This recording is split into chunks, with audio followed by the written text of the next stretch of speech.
Bismillahirrahmanirrahim. Bismillahirrahmanirrahim. Assalamu alaikum. Students, you all are welcome in online MS Office class week number 1 और आज हमारा lecture number 1 है। हमने कल ओरिएंटेशन क्लास में पूरे सिलेबस को डिस्कस किया था। अगर आपने ओरिएंटेशन क्लास नहीं देखी तो उसका लिंक डिस्क्रिप्शन में मौजूद है। पहले ओरिएंटेशन क्लास देख लें, उसके बाद लेक्चर नंबर 1 की तरफ आइएगा। स्टूडेंट्स, आज के इस वीडियो लेक्चर में हम डिस्कस करने जा रहे हैं होम टूल बार को। जितनी भी यहाँ पर आपको टूल्स नज़र आ रहे हैं, वन बाय वन हम इन सबको डिस्कस करेंगे। एक वर्ड डॉक्यूमेंट मैंने आपके सामने ओपन किया हुआ है, इसी में मैं आपके सामने चेंजेस भी कर रहा हूँ और नई चीज़ें ऐड भी कर रहा हूँ।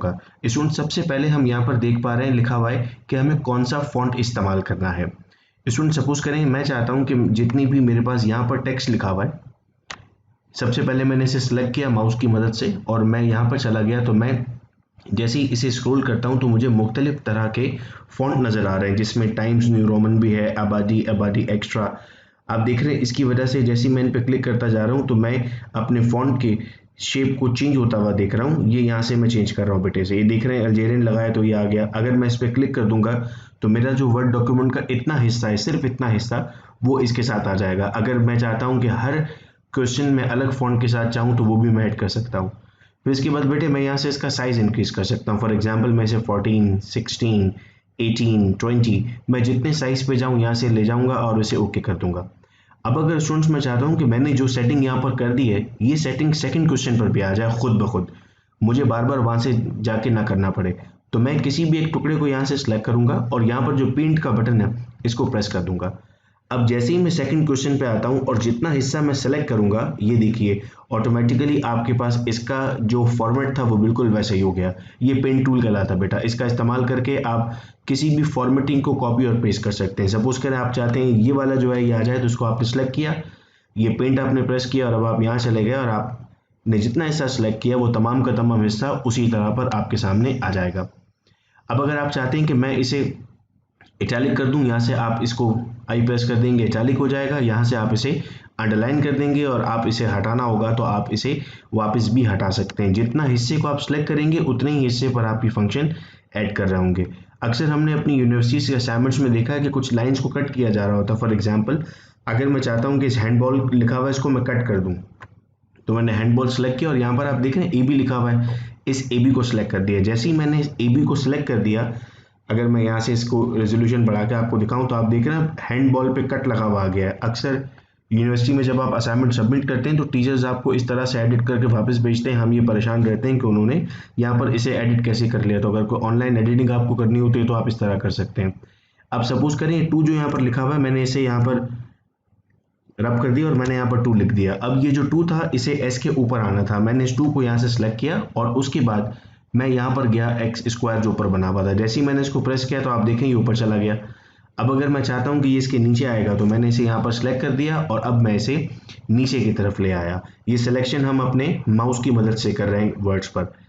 अब हम चाहते हैं कि हम किसी भी एक पार्ट को हाईलाइट कर दें किसी कलर से। फॉर एग्जांपल, अगर मुझे इसके सही जवाब बताने और लेट सपोज ये बी इसका सही जवाब है, मैं इसे हाईलाइट करना चाहता हूं तो मैं यहाँ पर मुख्तलिफ कलर से इसे हाईलाइट कर सकता हूं। सही जवाब यूजुअली ग्रीन से हाईलाइट होता है, तो देखिए मैंने यहाँ पर इसे ग्रीन से हाईलाइट कर दिया, सिर्फ उसी हिस्से को जिस हिस्से को मैं हाईलाइट करना चाहता था। अगर मैं चाहता हूँ कि टेक्स्ट का कलर चेंज कर दूँ, यहाँ पर जो टॉस लिखा हुआ है इसका कलर चेंज कर दूँ, ये इंपॉर्टेंट पॉइंट है।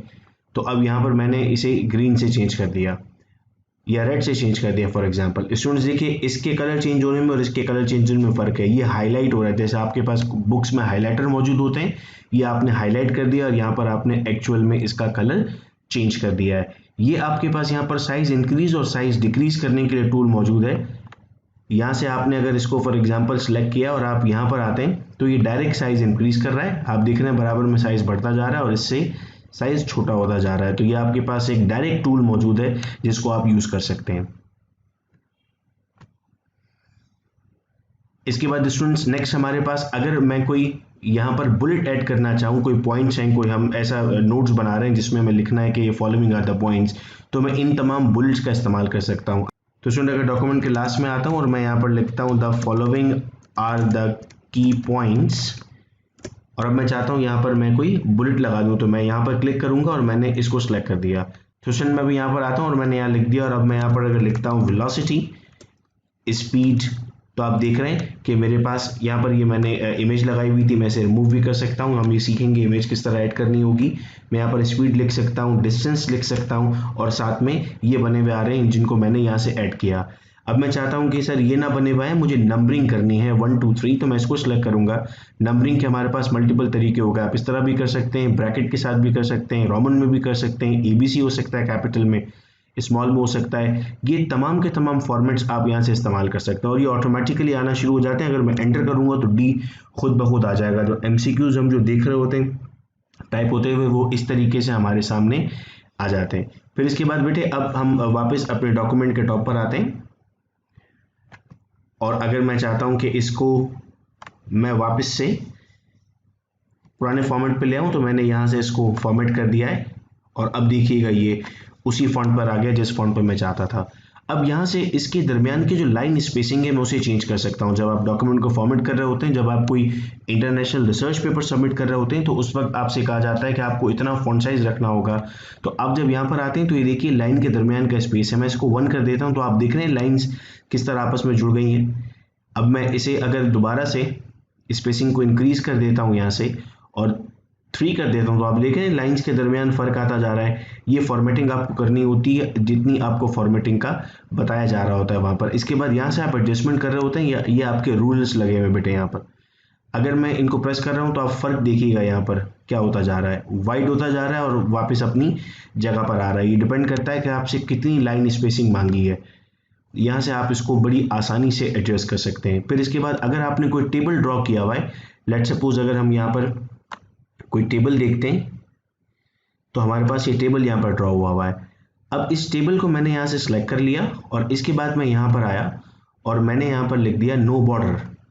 तो आप देख रहे हैं टेबल के बॉर्डर्स गायब हो गए, यानी बॉर्डर्स में मौजूद जरूर हैं लेकिन वो आपको शो नहीं कर रहा। आपने यहाँ से सिलेक्ट किया और आपने यहाँ पर कर दिया कि सिर्फ मुझे आउटसाइड बॉर्डर्स चाहिए, तो आप देख रहे हैं सिर्फ आउटसाइड बॉर्डर्स लगे हुए। आप यहाँ पर गए, आपने कहा कि सर मुझे सिर्फ एक साइड पर बॉर्डर चाहिए, तो आप देख रहे हैं यहाँ पर बॉर्डर मौजूद है, यहाँ बॉर्डर मौजूद नहीं है। यानी यहाँ से आप अपनी फॉर्मेटिंग को बहुत अच्छा और बेहतरीन बना सकते हैं। यहाँ पर अगर आप कह दें कि मुझे इनसाइड बॉर्डर्स चाहिए तो बाहर के बॉर्डर नहीं है, या फिर आप कहते हैं ऑल बॉर्डर्स, तो आपको तमाम के तमाम बॉर्डर्स यहाँ पर नजर आने लगेंगे। फिर आपके पास कुछ स्टाइल्स यहाँ पर डिजाइन हुए हुए, अगर आप इसको स्क्रॉल करते हैं तो यहाँ पर आपके पास बेशुमार स्टाइल्स बने हुए हैं कि आपको नॉर्मल लिखना है या आपको विदाउट स्पेस लिखना है, आपको हेडिंग इंक्रीज करनी है, आपको कलर चेंज करना है, आपको इस राइटिंग में लिखना है। ये डिजाइंड स्टाइल्स हैं, आप चाहें तो डायरेक्ट इनका भी इस्तेमाल कर सकते हैं, या फिर अगर आप चाहें तो यहाँ से अपने स्टाइल को भी आप सेलेक्ट कर सकते हैं। फिर बेटे यहाँ पर आता है हमारे पास फाइंड और रिप्लेस। ये बहुत इंपॉर्टेंट है, जो कोई बड़ा डॉक्यूमेंट होता है। फॉर एग्जाम्पल अगर मुझे फाइंड करना है कि पूरे डॉक्यूमेंट में रोड कहाँ पर लिखा हुआ है, तो मैंने यहाँ पर रोड लिखा, तो देखें यहाँ पर क्या लिखा हुआ है, 4 रिजल्ट्स, यानी पूरे डॉक्यूमेंट में 4 मरतबा रोड लिखा हुआ है। कहाँ कहाँ लिखा हुआ है वो ये भी बता रहा है आपको, page number 1, page number 1, page number 1 और पेज नंबर 1। ये देखिए रोड लिखा हुआ है। अब जैसे ही मैं इस पर क्लिक करता हूँ ये दूसरे रोड पर आ गया। अब इसके बाद तीसरा और उसके बाद चौथा, तो जहां जहां पर रोड लिखा हुआ था इसने मुझे बता दिया। अगर मैं यहाँ पर लिखता हूँ इंक्रीजेस और क्लिक कर देता हूँ तो मुझे एक रिजल्ट शो कर रहा है कि एक जगह पे इंक्रीज लिखा हुआ है। अगर मैं यहाँ पर लिख देता हूँ कार और एंटर करता हूँ तो मुझे बता रहा है कि 6 जगहों पर कार लिखा हुआ है। और जब मैं एंटर करता जाऊंगा यहाँ पर तो मुझे लोकेशन भी शो करता रहेगा कि कौन कौन सी लोकेशंस पर कार लिखा हुआ है। जब आपको बहुत बड़ी बुक रीड कर रहे होते हैं जिनमें आप एक एक चीज नहीं ढूंढ सकते हैं, आप यहाँ से फाइंड पे चले जाते हैं। बेटे नेक्स्ट ऑप्शन आता है हमारे पास रिप्लेस। ये बहुत इंटरेस्टिंग है।